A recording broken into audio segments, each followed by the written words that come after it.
The for sale sign had been there for 3 weeks, leaning slightly because of the wind off the lake.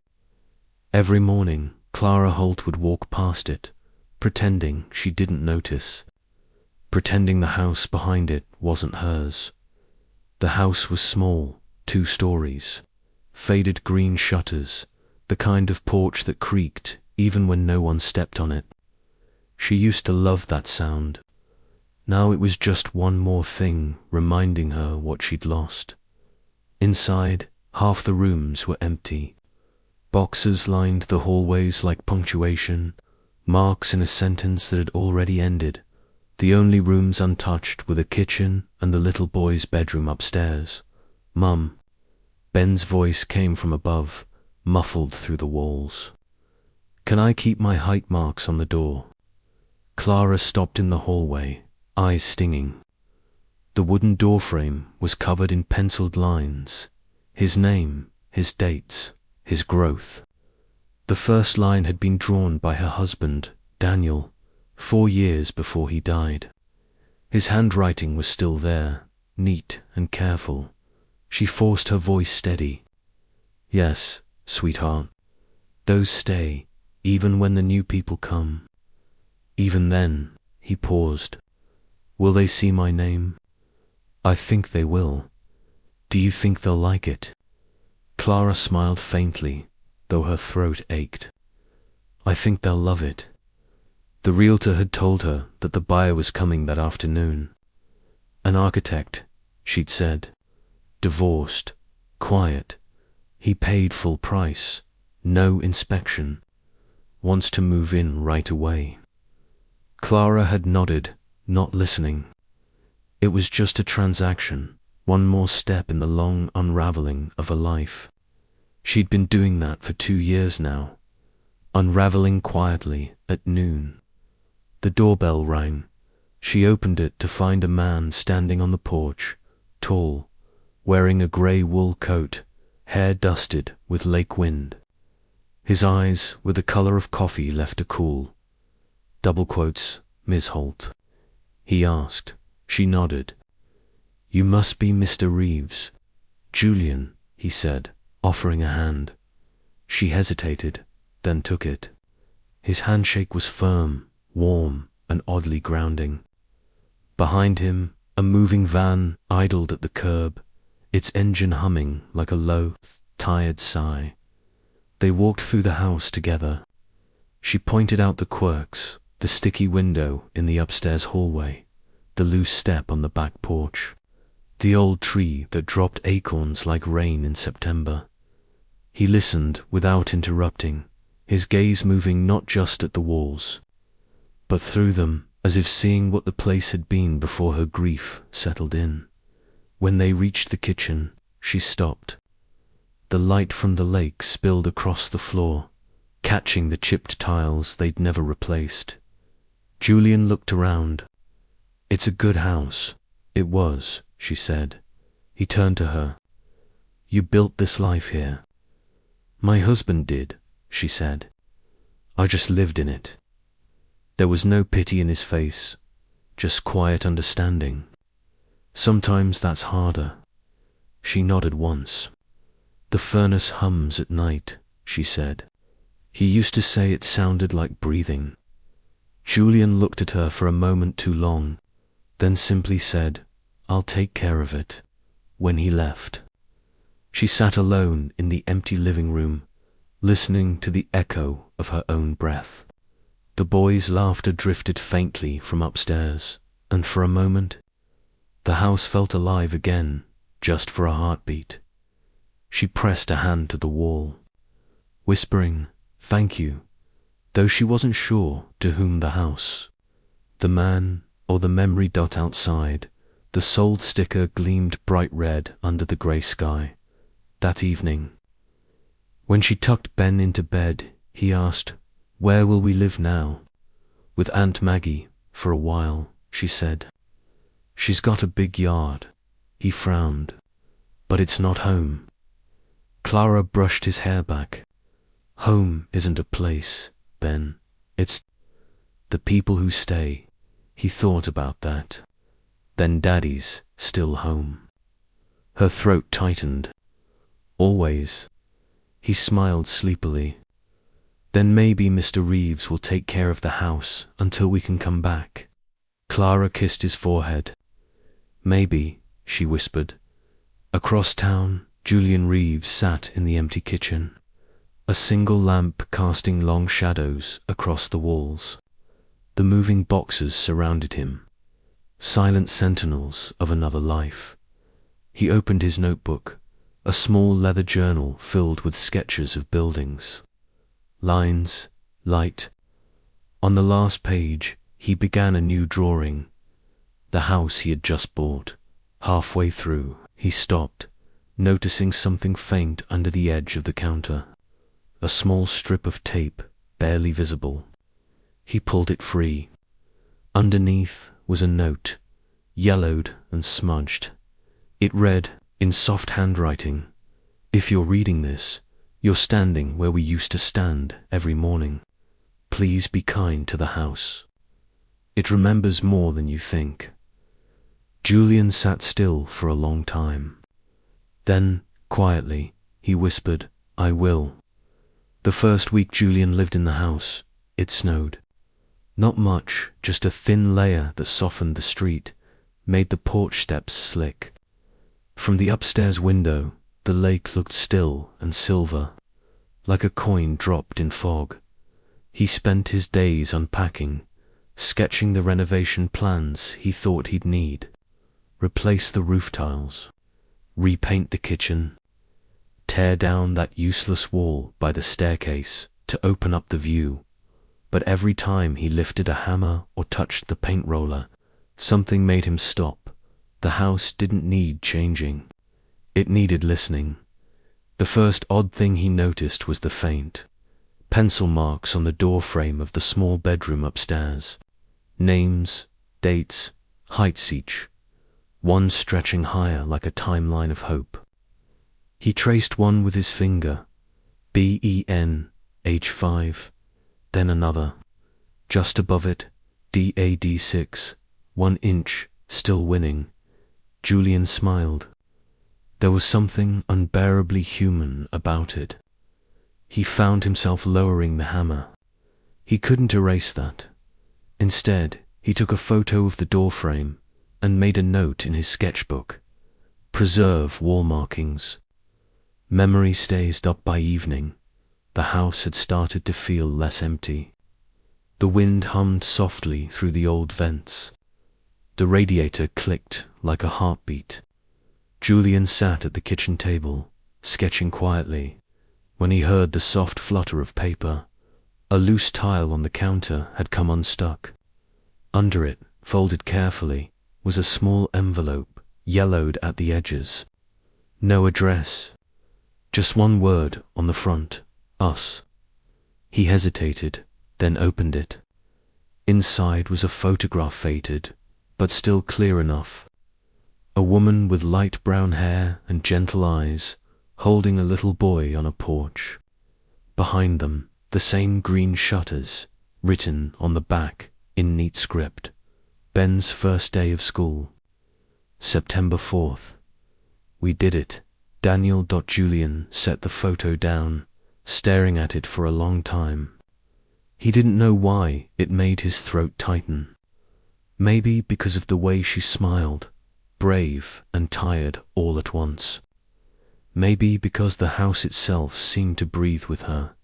Meanwhile, 20 minutes away, Clara sat at her sister's kitchen table, filling out job applications. Her sister's house was newer, cleaner, full of polished edges. The floors didn't creak, the walls didn't whisper. It should have felt safe. Instead, it felt borrowed. Ben played in the yard, building a snow fort with Maggie's dog barking nearby. Every few minutes, he'd yell, "Mum, look." She'd wave, pretending to read, but her eyes always drifted to her phone, to the old photos she still hadn't deleted. One in particular, Daniel painting the living room, his face streaked with blue. She couldn't bring herself to remove it. as if deleting the photo would erase the room, the house, the life. That night, Clara dreamt she was back inside. In the dream, she could hear the radiator hum, feel the grain of the kitchen counter under her palms. Someone was laughing, Daniel. Ben. Then she turned, and a man was standing in the hallway. Not Daniel. Someone else. He wasn't speaking, but the walls seemed to shift around him, light bending through the windows like breath. She woke before dawn, her chest tight. The air in her sister's guest room felt wrong, too still. She went to the window. The street was quiet, snow glowing faintly under the street lamp for the first time. She whispered to herself, maybe I shouldn't have sold it. The next morning, Julian called the realtor. Ms. Kerr, I found a few of the old owner's things. I was wondering if you could pass them along. Oh, Clara Holt, she said. Sure, she's local still, staying with her sister, I think. I'll reach out. He hesitated. Actually, maybe I should deliver them myself. If she doesn't mind. The realtor paused. You're that kind of buyer, huh? Julian smiled faintly. I'm that kind of architect. The house deserves closure. That weekend, Clara received a text from an unknown number. Hi, this is Julian Reeves. I bought your old house. I found something that belongs to you. Can I drop it off?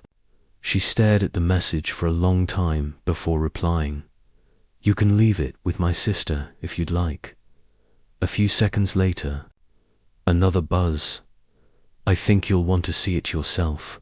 Something about the tone, not pushy, just certain, made her heart skip.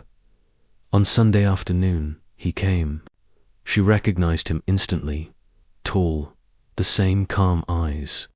A kind of quiet gravity that made the room tilt a little. He held out a small envelope. I found this under a tile in the kitchen. Clara's breath caught. She knew that envelope, she'd hidden it there years ago, when Daniel was still alive, after their first big fight.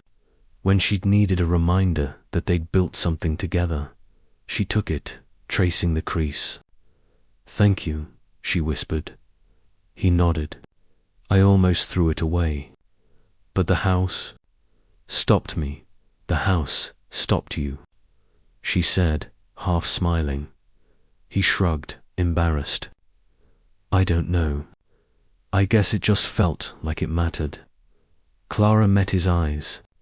For a moment, she saw something that scared her a little. Not attraction, not yet, but recognition. Like he'd seen the same ghosts she did. As he turned to go, she said, You're fixing it up. Trying to, he said. But it's fighting me. Good, she said. It likes to be stubborn. He smiled. Then we'll get along fine. When he left, she stood in the doorway long after his car disappeared. The envelope was warm in her hand.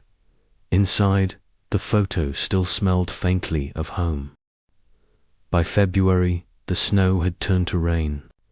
The streets glistened under dull skies, the kind of grey that made time feel slower. Julian sat at his drafting table in the study of the old house, sorting through piles of papers the previous owners had left in the attic warranties, children's drawings, yellowed manuals for appliances that probably didn't work anymore. He almost missed it, a rolled-up set of blueprints, tucked behind a beam, wrapped in twine. He untied it, flattening the paper across the desk.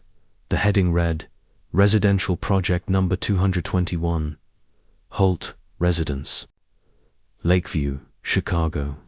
Below that, in faded ink, was a signature he hadn't written in a decade, but knew immediately. Julian Reeves, architect. For a long time, he just stared at it. His breath slowed. He'd drawn hundreds of houses in his career, but this one, The measurements, the window arches, the sunline calculations. It was all familiar now that he was living inside it. He'd built this place for someone else's dream, and now he was living inside its aftermath. He pulled the old project folder from his storage boxes. Back then, the client had been Daniel Holt, young, newly married, hopeful. Julian remembered him vaguely. Earnest, always talking about light and family, about how the kitchen had to feel like morning even at night. He remembered Daniel's wife too. Just a glimpse in the background of an early meeting. She'd brought coffee, smiled politely, barely spoke. He hadn't known her name then, but now he did. That evening, he drove into town. The rain had slowed to a mist, the lake shrouded in fog. He found himself parked outside a small cafe that looked like it hadn't changed since the 1980s. Red booths, the smell of burnt coffee, vinyl seats that squeaked. Clara was inside, sitting by the window with her laptop and a stack of papers. She looked focused, tired in the way people look when they've been rebuilding from zero. He almost turned away, but she saw him through the glass and waved.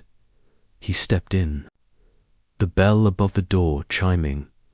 "You found me again," she said, smiling faintly. "Maybe the coffee found me," he said. "Bad habit. Architect's fuel." "Then sit," she said, nodding to the empty seat across from her. For a while, they just talked about simple things. Her new job at the local community center, Ben starting soccer, the relentless rain. Then Julian said quietly, "I found something today." In the attic, her expression shifted. "What, blueprints? For the house?" Her eyes softened. "Daniel's blueprints," he nodded. "Mine, actually." She blinked. "Yours?" He slid the rolled pages across the table. She stared at his signature. Her lips parted slightly. "You built it," she said. "I drew it," he said. Daniel built it. He had this way of making everything sound like a promise. Said he wanted a place that could hold laughter. Clara looked down at the paper, tracing the faded pencil lines. "He said that to me, too. A house that keeps laughter in its walls." Julian's voice dropped. "Maybe that's why it feels so loud sometimes." She smiled, half deaf. "You hear it too." "Some nights, yes." The waitress brought to refills. Neither touched them. The air between them hummed with something fragile and alive. Clara finally asked, "Why did you come back to architecture?" "After all this time?" He hesitated, then said, "Because I lost my own house once. And I thought, if I built enough of them, maybe I'd stop missing it." "Did it work?" "No," he said, "but I'm getting closer." They stepped out together as the rain slowed to a drizzle. The streetlights threw halos of gold across the wet pavement. For a moment, neither spoke. Then Clara said quietly, "You know, I used to think that house was my anchor. After Daniel died, I couldn't imagine living anywhere else. But maybe it was just a chapter." Julian looked at her. "Then maybe it's time to write the next one." She smiled faintly. "Maybe." He hesitated. "Would you come by sometime? Just to see what it looks like now? It's still your work, too." She thought for a long moment, then nodded. "Maybe next weekend." When he returned home that night, the house greeted him with its usual soft creaks. He left the blueprints open on the dining table, tracing Daniel's handwriting on the margins. Tiny notes, like "Clara likes morning light here. Ben's window needs to face the oak tree." It struck him then that this house had been designed out of love. Every inch a memory captured in wood and glass, and now he was living inside that love, trying to learn its language. The next morning, Clara found a small package on her porch. No name, no note. Inside was a framed copy of the blueprint, just the kitchen section, with a single line highlighted in gold ink, designed for light. She set it on the windowsill, and for the first time since Daniel died, the room felt like morning again.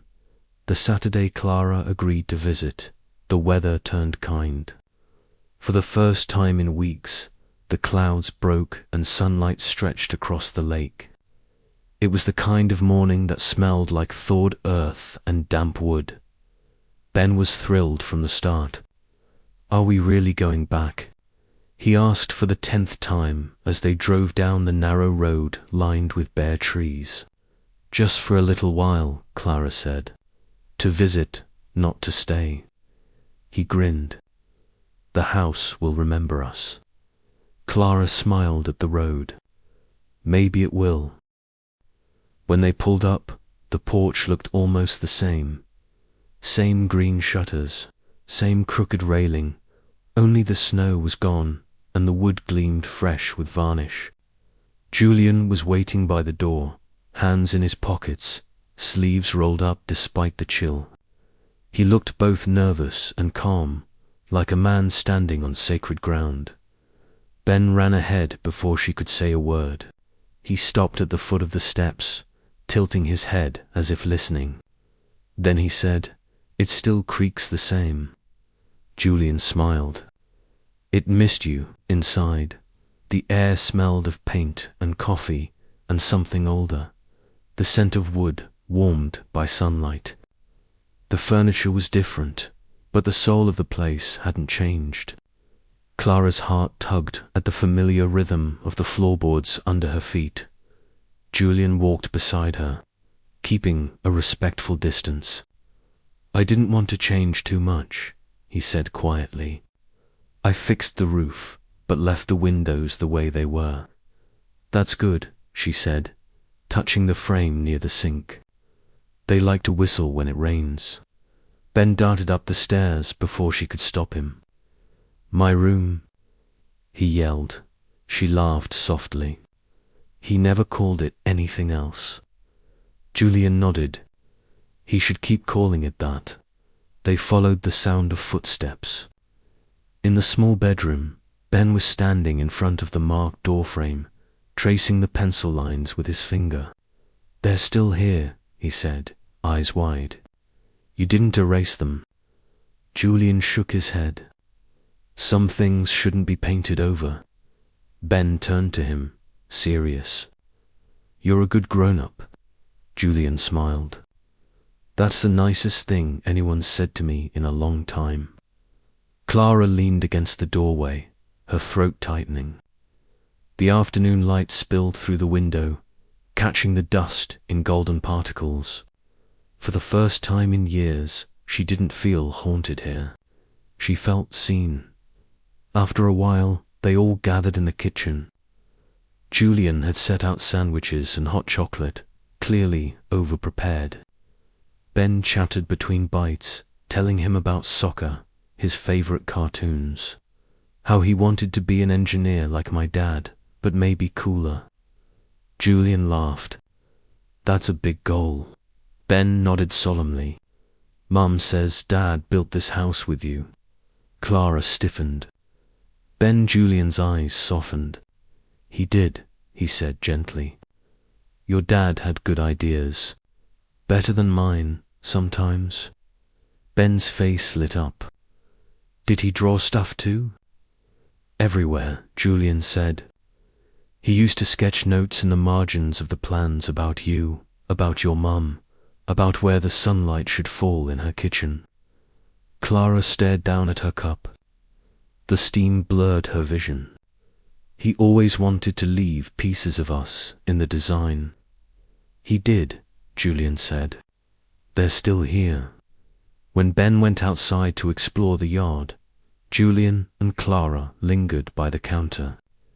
She ran her fingers along the edge of the countertop, the same one Daniel had built with his own hands. "I thought it would hurt to come back," she said. "But it doesn't." Julian leaned against the wall. "Maybe the house needed you to see it lived again." She met his gaze. "And you, did you need me to see it?" He hesitated. "I think I needed you to tell me I was taking care of it right." "You are," she said softly. "You really are." From outside, Ben's voice echoed, high and bright. "Mum, Mr. Reeves, the swing's still here." They stepped onto the porch. The backyard was bathed in late sunlight. Ben was already on the old oak swing, laughing as he kicked his legs high. The same laughter the blueprints had promised years ago. Clara closed her eyes. The wind brushed her face, carrying the faint sound of the lake.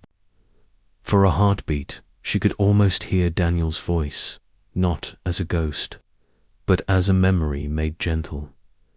When she opened her eyes, Julian was watching her, quiet, patient. She said, almost in a whisper, "You know, he'd like you." He smiled, faintly. "I hope so." Before they left, Ben asked if he could leave something behind. Clara frowned. "Like what?" He pulled a small toy car from his pocket. "It's paint-chipped, one wheel missing, so the house doesn't get lonely." Julian crouched beside him. "That's a good idea." Ben placed it on the windowsill, patting the wood twice. "Buy house?" Julian looked up at Clara. "He's got his father's heart."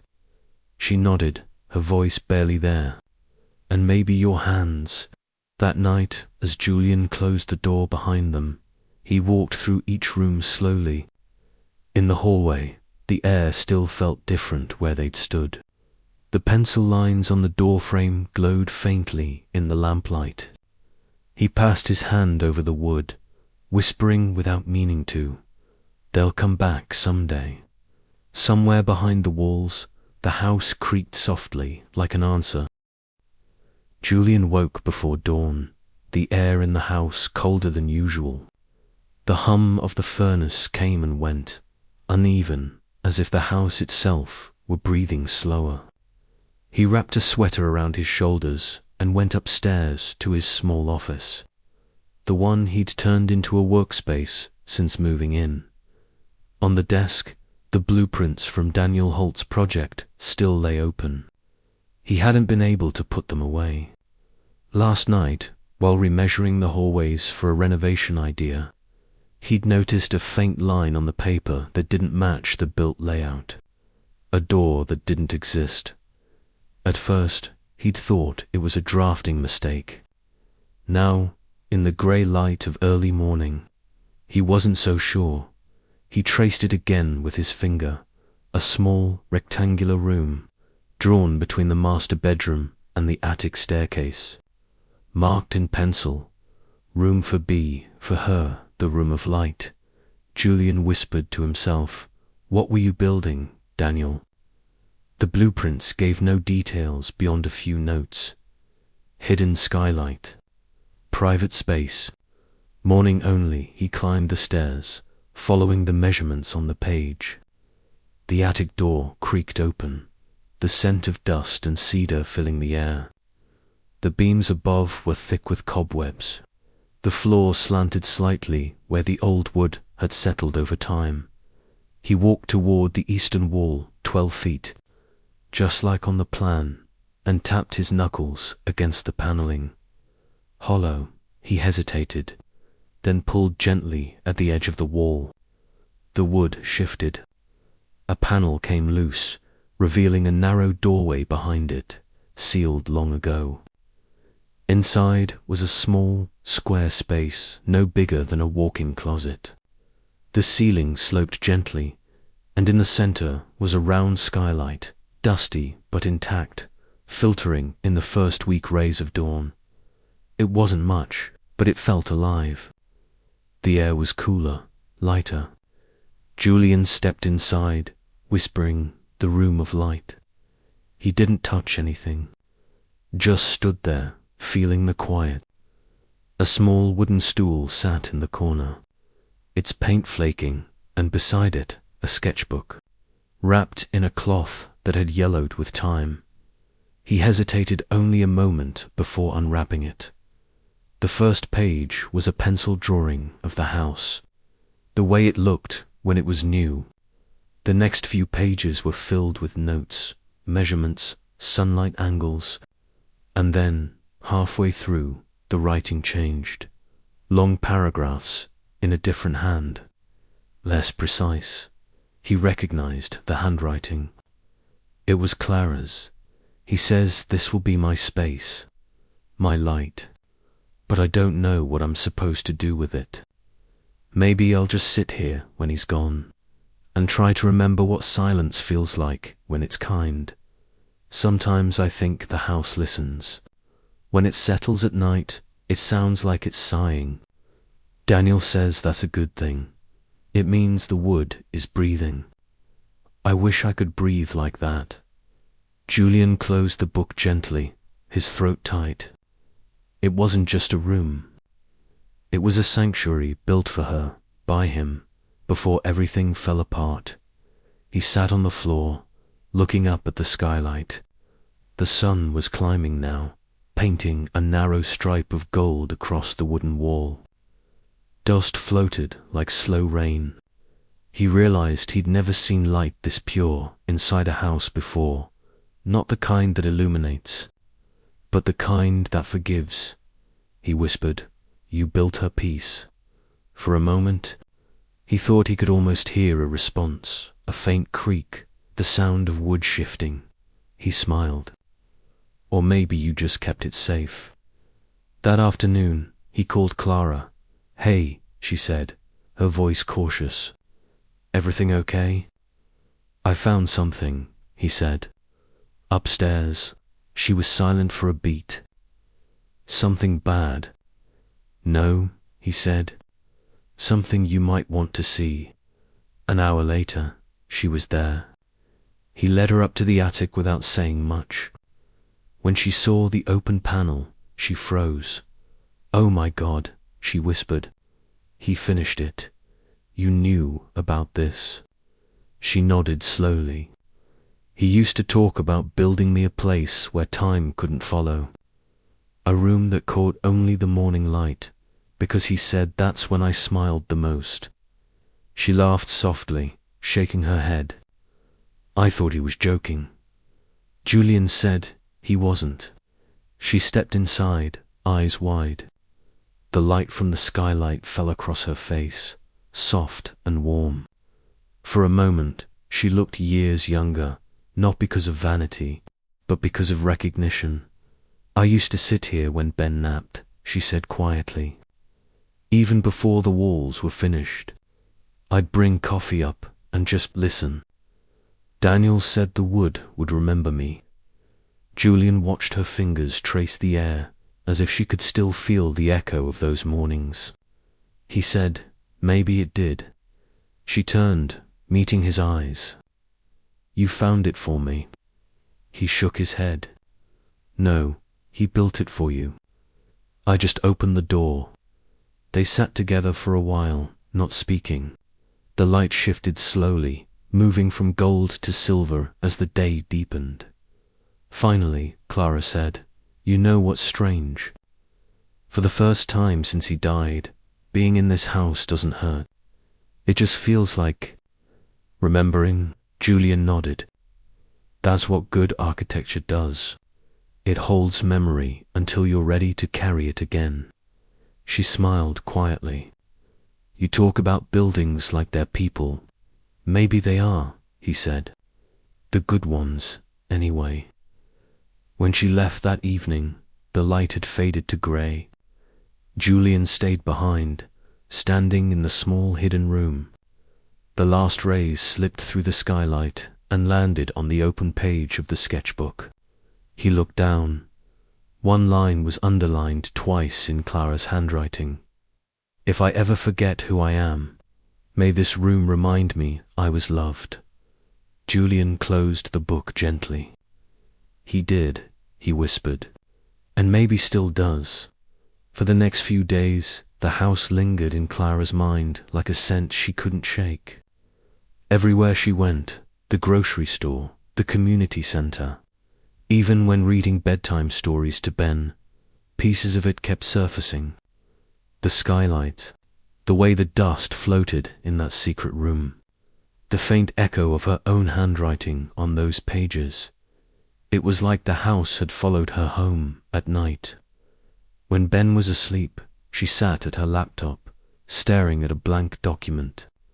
She had promised her sister she'd start writing again, small lifestyle columns for the local paper, but words wouldn't come. Then she typed a single sentence. Some houses remember the people who loved them. She stared at it for a long time, then kept writing. The story wasn't about design or grief. It was about light, the way it found you when you thought you'd forgotten how to look up.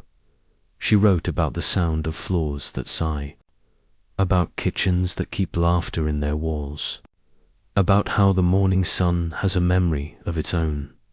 When she finished, she titled it The Language of Light, and for the first time in years, she pressed send.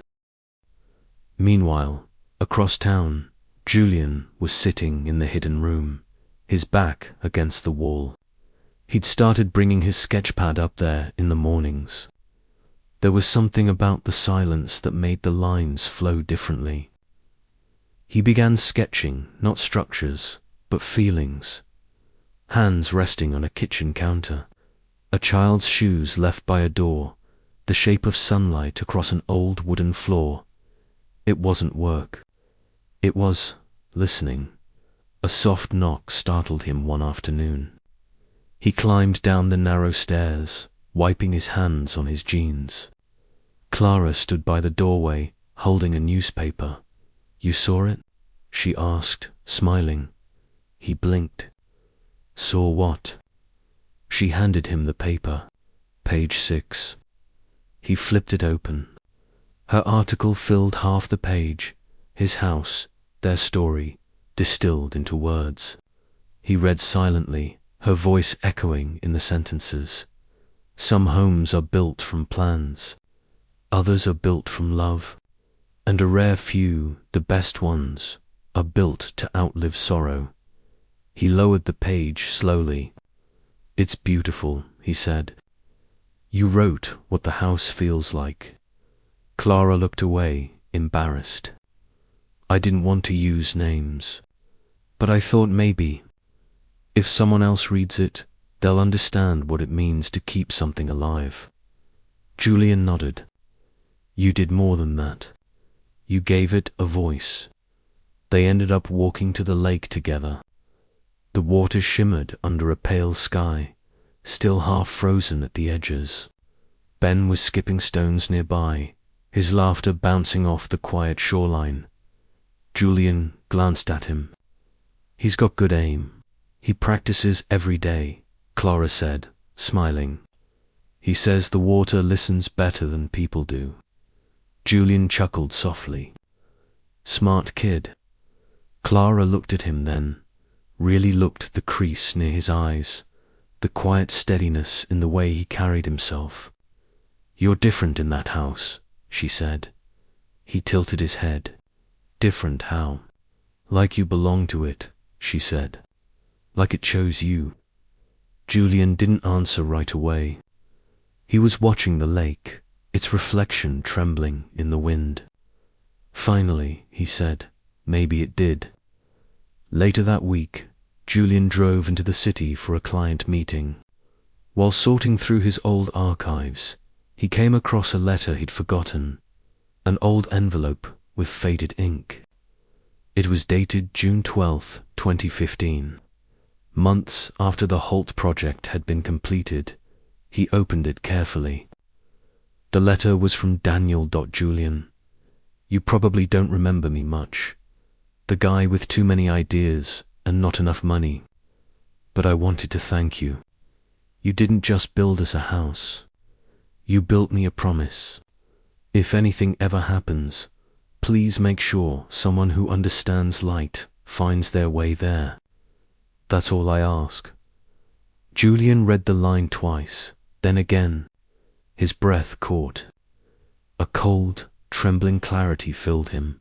He whispered, "He meant me." That night, back at the house, he stood in the hidden room again. The moonlight poured through the skylight now, softer, silver instead of gold. The same lines of dust danced in the air, but the feeling had changed.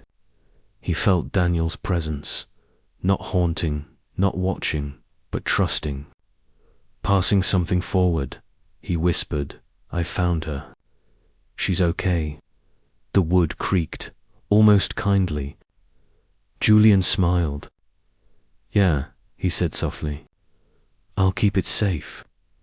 Meanwhile, Clara read the first emails in response to her article. People from across the state wrote to thank her. Widows, architects, single parents, all describing how their houses held memories of the people they'd lost. She hadn't realized how much her story mattered until she saw how it echoed in strangers' hearts. When she closed her laptop, she felt lighter, but something tugged at her to a quiet pull, as if the house were calling again. The next morning, Ben climbed into her lap with a grin. "Mom," he said, "I dreamed about the house." "What about it?" "It was talking," he said simply. "It said thank you." She kissed the top of his head, smiling. "Maybe it was talking to all of us." "No," he said. "It was talking to him." "To who?" "Mr. Reeves," Ben said. "It said he's fixing more than walls." Clara froze, the air catching in her chest. Then, very softly, she whispered, "Maybe it's right." Spring came quietly to Lakeview. The ice on the water melted, and the house's wooden bones began to breathe again. The air smelled like rain-soaked soil and sawdust.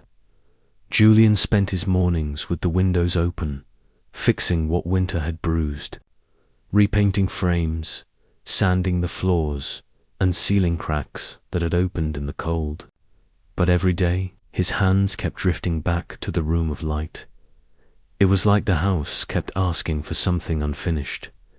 He'd sit under the skylight with his sketchbook, tracing Daniel's old lines and adding his own.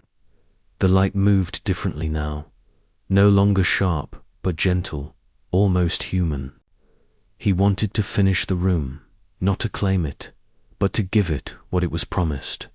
One afternoon, as he measured the baseboard, he noticed the faint outline of another seam beneath the floorboards. It was subtle, too narrow to be a vent, too deliberate to be random. Curious, he pried one board loose. Underneath, he found a small metal latch, rusted but intact. When he pulled it open, a draft of cold air rose from below, sharp, dry, and old. He shone his flashlight down. A short ladder disappeared into darkness. Julian hesitated. Then he climbed down. The space was small, a crawl space, maybe 10 by 8 feet. The floor was concrete, and in the far corner sat a weathered wooden chest. Everything smelled faintly of cedar and thyme. He brushed the dust away and lifted the lid. Inside were notebooks, old leather-bound, edges curled. Beside them, a stack of photographs. He held one up to the beam of his flashlight. Daniel, younger, standing in the half-built frame of the house, smiling wide. Another photo showed Clara, pregnant, painting a wall. Julian swallowed hard. The last photo was different, darker. Daniel standing alone, the night sky behind him, the house's windows glowing faintly. Written on the back, in Daniel's handwriting, "If I'm not here, tell her the light still works." Julian set the photos aside and opened the first notebook. The entries were part construction log, Part confession. January 3rd. The doctor said she needs rest. She calls it sadness, but I think it's something deeper, the kind you can't plaster over. So I'll build her somewhere the light can reach her first. February 9th. The skylight's in. She smiled today. Real smile. I thought I'd forgotten that sound. March 2nd. If the walls remember anything, let it be this. I tried. Julian exhaled slowly, the air thick with silence. He understood now. The room of light wasn't about beauty. It was a love letter built in wood and glass. That night, Julian called Clara. Her voice was warm but wary. You sound strange. Are you okay? I found something, he said. I think Daniel left it for you. A pause. Where, under the floorboards, there's a chest. His journals. Silence. Then quietly, Can I see them? She came the next morning, early, before the sun had burned through the fog. The house felt alive again, like it sensed her coming. Julian led her upstairs, showed her the hatch beneath the skylight. She knelt, touched the worn metal latch, her hands trembling. When she lifted the chest's lid, the scent hit her, cedar, paper, and the faint trace of his cologne. She picked up the first journal, flipping through the pages in silence. When she reached the entry about January 3rd, her breath caught. She whispered, He built this because I was breaking. Julian crouched beside her. He built it so you'd find the light again. She wiped her eyes, smiling through it. He always thought architecture could fix anything. Julian said softly, Maybe it can if it remembers how to love. They spent the next hours going through Daniel's words, one by one. He wrote about Clara's laughter, about Ben's first kicks, about the way the house settled at night like a sigh. But near the end, one entry was different, scrawled hastily, almost unreadable. If you find this, it means I didn't finish. The basement holds what I couldn't say. There's another light down there. For her, Clara looked up, her eyes wide. The basement. Julian frowned. I didn't know there was anything down there. There isn't, she said automatically, but her voice wavered. Julian met her gaze. Maybe there is. They descended together. The basement was mostly storage, boxes, paint cans, old furniture. The air was cool and still. Julian ran his hand along the wall, counting the panels. At the far end, behind a stack of wooden planks, he noticed a section that looked newer. Patched over, he tapped it. Hollow dot, Clara whispered, Oh my God. He grabbed a crowbar from the shelf and pried it open. The wood gave way with a groan, releasing a gust of stale air. Behind it was a small alcove, no bigger than a closet, and inside, a single hanging light bulb, still connected to the old wiring. When Julian flipped the switch, the bulb flickered once, then glowed steady and soft. In the center of the space was a narrow wooden bench. On it sat a sealed envelope, yellow with age. Clara took a step forward, her hand over her mouth. The envelope had her name on it. Clara thought her fingers trembled as she opened it. Inside, a single sheet of paper. If you're reading this, I didn't get to say goodbye, but I need you to know I didn't build this house to hold you here. I built it so you'd have somewhere to leave me when you're ready. The light was never for me. It was always yours. D. Clara's knees weakened. Julian caught her before she fell, steadying her by the shoulders. She pressed the letter to her chest, tears streaking silently down her face. For a long time, neither spoke. The house seemed to hum softly around them, a sound not of grief, but release. Finally, she whispered, he knew. Julian nodded. He did. Later, when she stood outside in the afternoon sun, she looked up at the windows of the room of light for the first time. The glass reflected both the sky and her own face, whole, unbroken. Julian came up beside her. "Do you want to keep the journals?" he asked. She shook her head. "No, they belong here. He built this place to carry them." He smiled gently. "Then it will." Clara turned toward him. "Thank you for finding what I couldn't." Julian looked at her for a long moment, the wind stirring her hair. "Maybe it was never lost. Maybe it was just waiting for you." That night, after she left, Julian went back into the basement. He turned off the light, closed the wooden panel, and whispered to the darkness. She read it. "Daniel. She knows." A creak echoed through the ceiling, soft, almost like a sigh of relief. Julian smiled, his voice barely above a breath. "You can rest now." It began with a sound. Not the creak of settling wood or the hum of the furnace, but something lighter, like a breath drawn in after too long.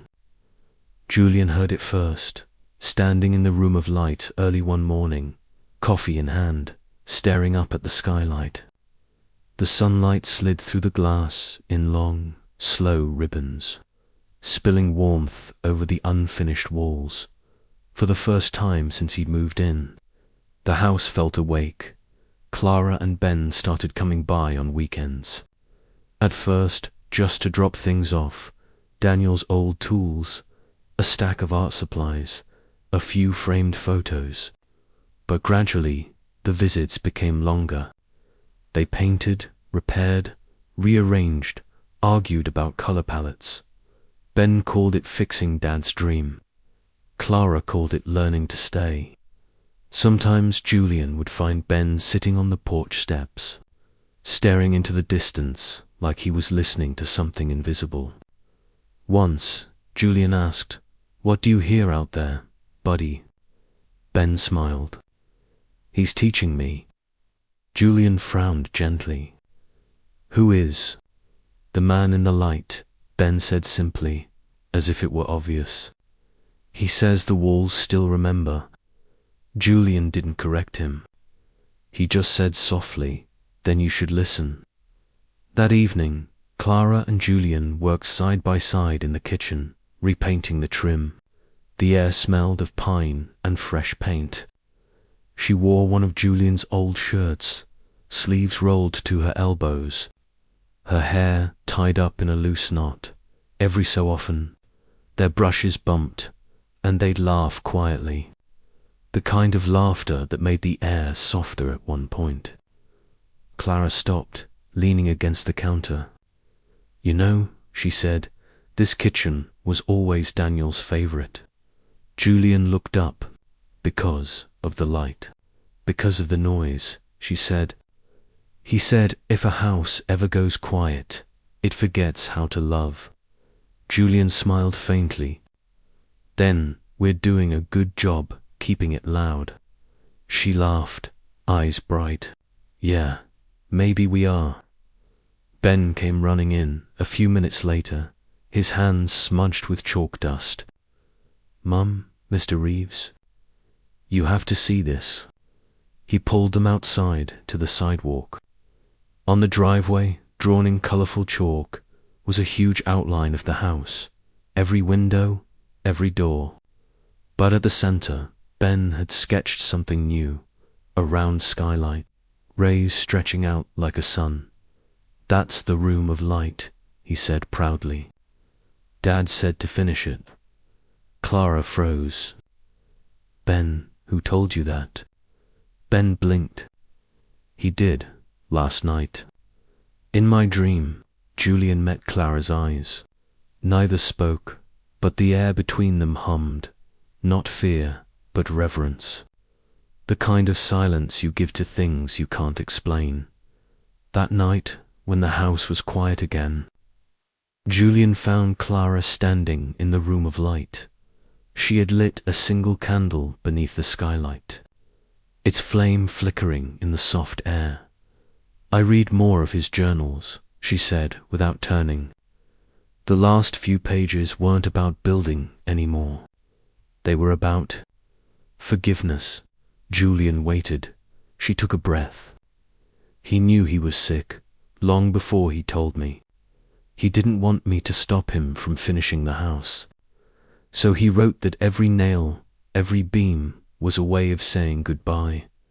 Quietly, Julian stepped closer. He built a monument to your love. She turned to him, her eyes shining. And you found it for me. He shook his head. I think it found us both. They stood there for a long time, the candlelight flickering against the walls. Outside, the wind moved through the trees, carrying the sound of the lake like a slow heartbeat. Finally, Clara said softly, "Do you ever feel like this house knows more than it should?" Julian smiled faintly. I think it knows exactly enough. Over the next week, the room of light transformed. Julian rebuilt the skylight with new glass panes, restoring the shape Daniel had designed but never finished.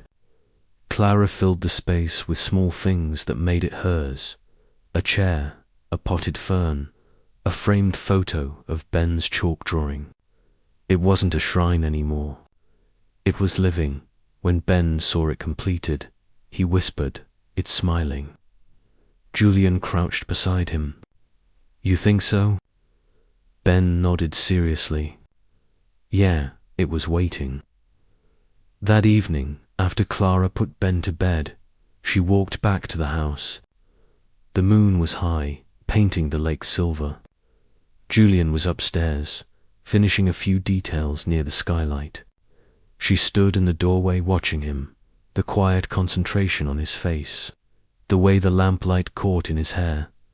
When he turned and saw her, he smiled, soft and tired. "Couldn't sleep. Couldn't stay away," she said. He chuckled. "The house does that to people." She stepped closer, her voice quieter now. "Maybe it's not just the house." He looked at her, and for a heartbeat, the air seemed to still. Then, gently, he said, "Clara," but she just shook her head, a smile tugging at her lips. "Don't say anything, just let it be light." They stood together under the skylight, the moon spilling down over them like silver rain. Neither moved. Neither needed to. The house didn't creak, didn't whisper. It only breathed slow, full, content outside. The first fireflies of spring blinked along the yard, their tiny lights flickering like stars that had wandered too close. By late May, the lake shimmered like glass. Lilacs bloomed along the fence line, their scent mixing with sawdust and coffee. Inside the Holt house, though no one called it that anymore, laughter had found its way back between the walls. Every morning, Clara brewed 2 cups of coffee, one for herself, one for Julian. They never planned it, but somehow always ended up at the same table. Sunlight spilling through the kitchen window onto their mismatched mugs. Ben would wander in half-dressed, hair wild, asking, "What are we fixing today?" Sometimes it was a door hinge. Sometimes it was pancakes. Sometimes it was nothing but the silence itself. One morning, a letter arrived. Clara found it tucked under her front doormat at her sister's house, cream envelope. No return address, her name typed neatly. Inside was a letter from the Chicago Review, a small publishing house. "We read your essay, The Language of Light. It struck us tender, honest, quietly extraordinary.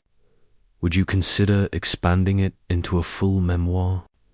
We believe your story could become a book."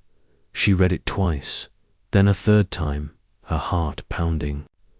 When she looked up, Ben was watching from the stairs.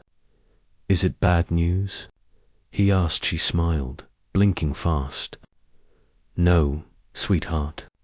Something good. Then tell Mr. Reeves, Ben said. He'll build you a desk. She laughed.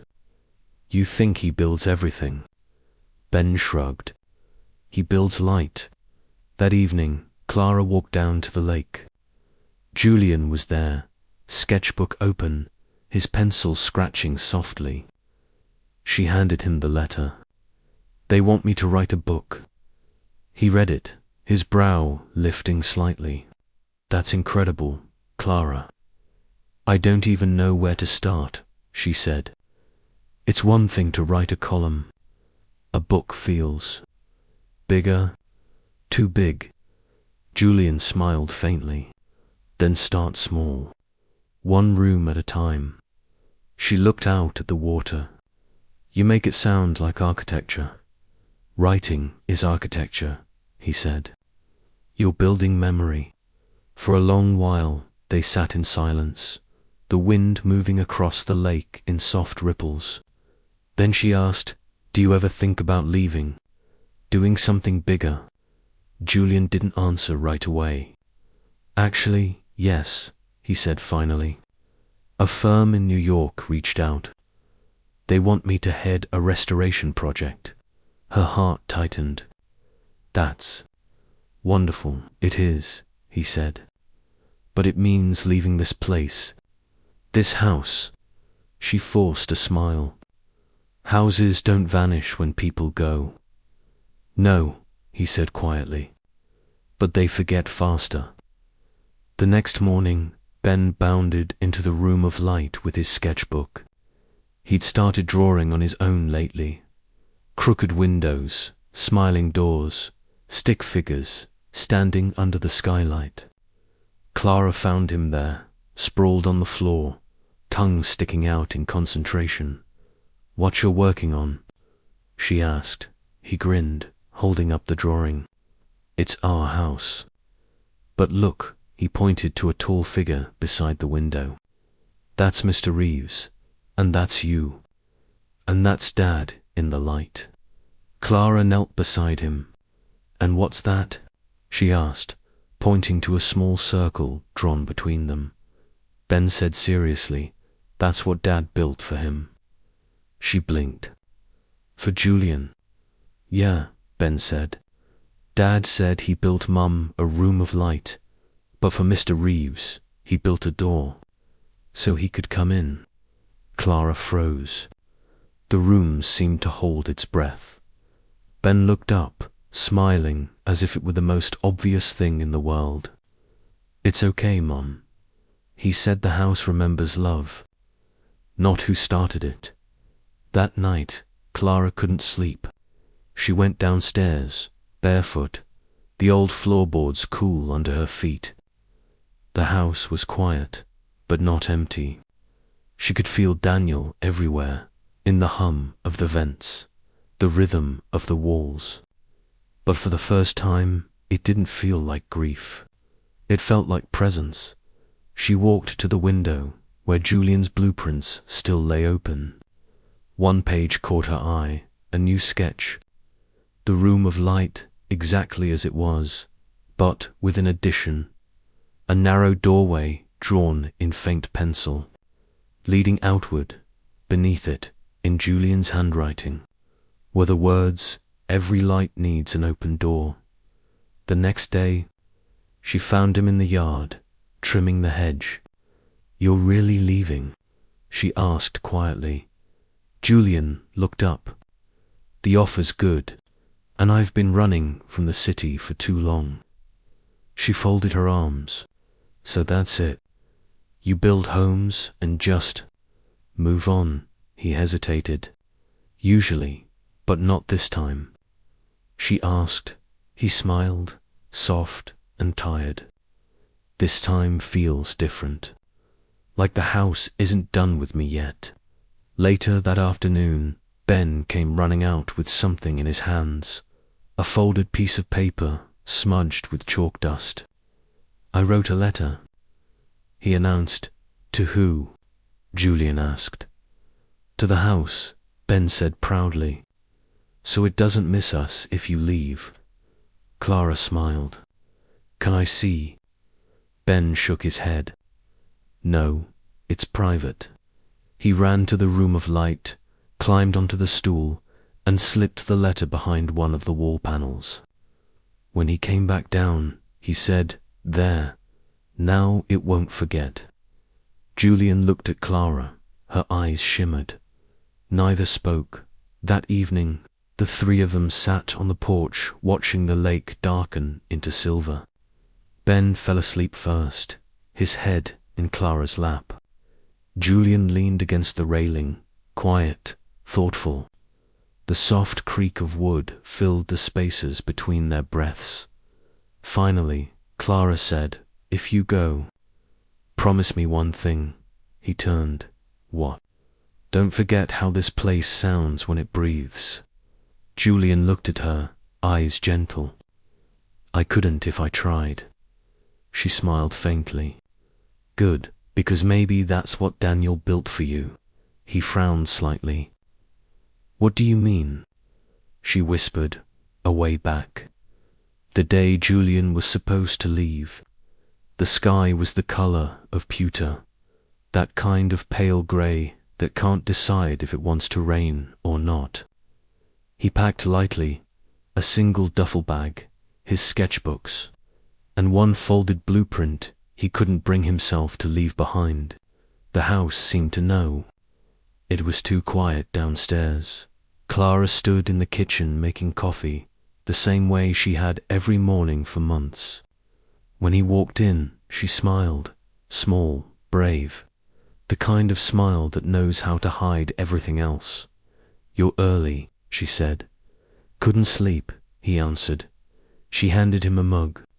Their fingers brushed just once.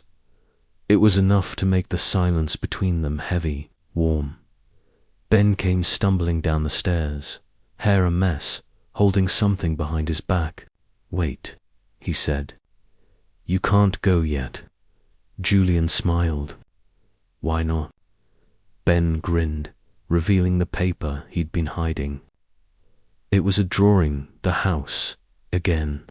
But this time there was a door drawn right in the middle of the room, of light, open wide, sunlight spilling through. I found the door, Ben said proudly. It's for you. Julian knelt, taking the drawing carefully. Did the house tell you that? Ben nodded.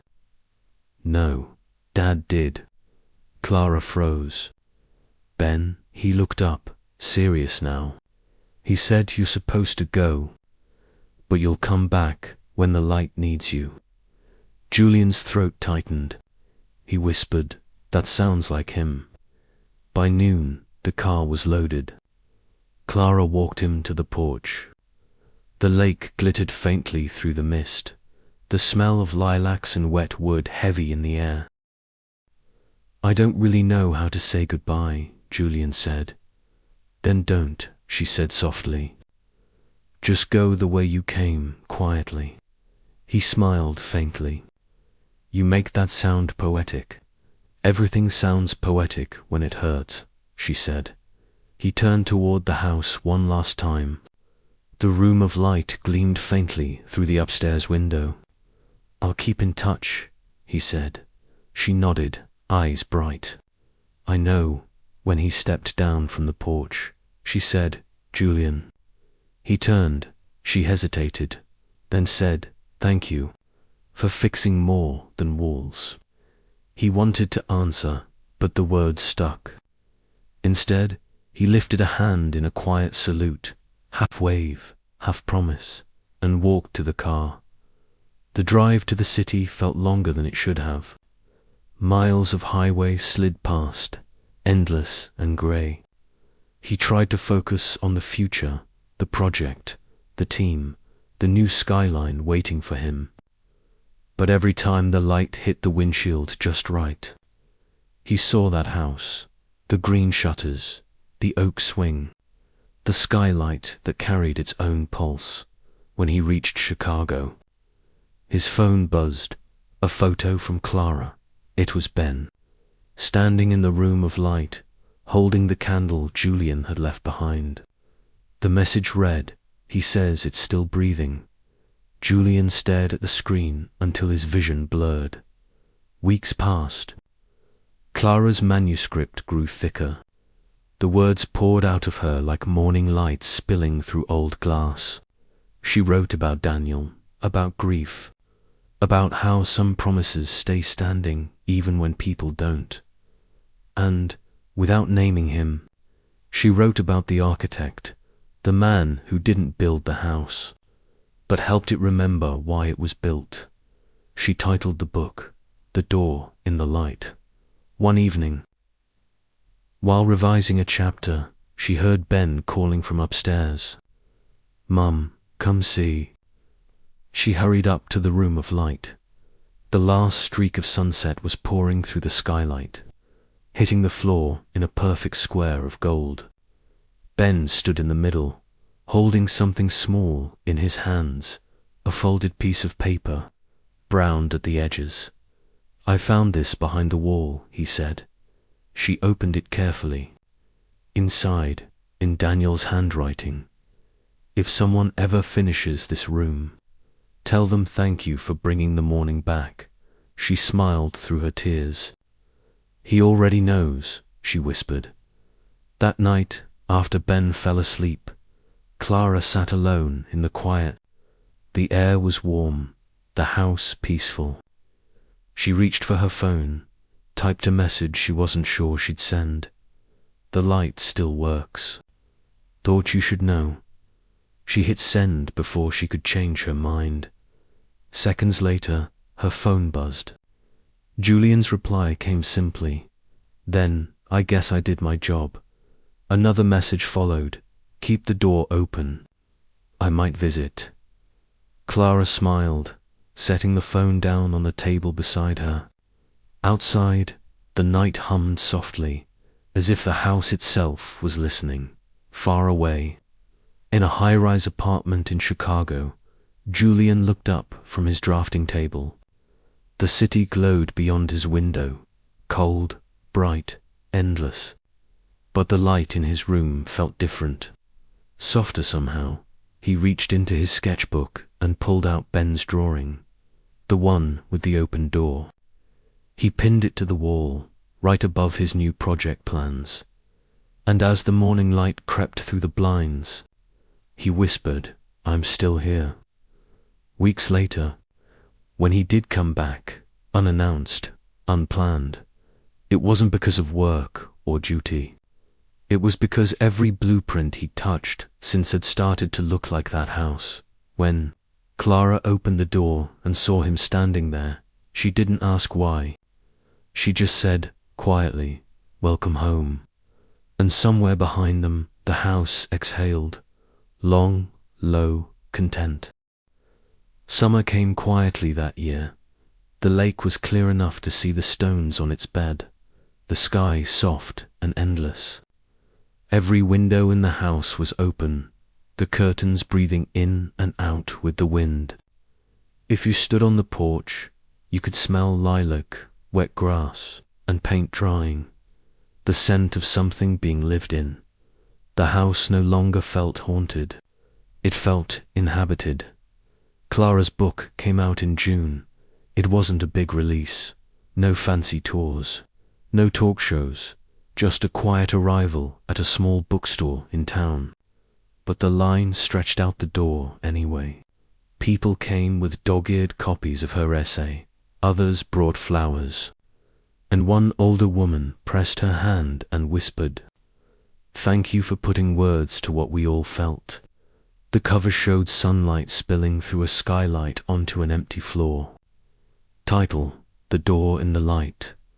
Julian stood in the back, hands in his pockets, watching as she signed the last copy. When she looked up and met his eyes, she smiled the same soft smile she'd worn that first morning back in the kitchen, after the crowd left. He handed her a small, square envelope. "For you," he said. Inside was a hand-drawn floor plan of the house, not as it was, but as it had become. The room of light finished, the garden restored, a small studio added behind the porch. He'd labeled it the summer house. She looked up, touched. "You drew this." He shrugged. "You wrote it first." Days turned into weeks. Life settled into a rhythm. Julian took small commissions nearby, enough to stay close. He taught Ben how to measure angles, how to use a level, how to listen for hollow walls. Ben took it all seriously, brows furrowed, tongue between his teeth. Like a miniature architect, Clara would watch them from the porch, coffee mug in hand, a quiet ache of joy in her chest. It wasn't the same kind of love she'd had before.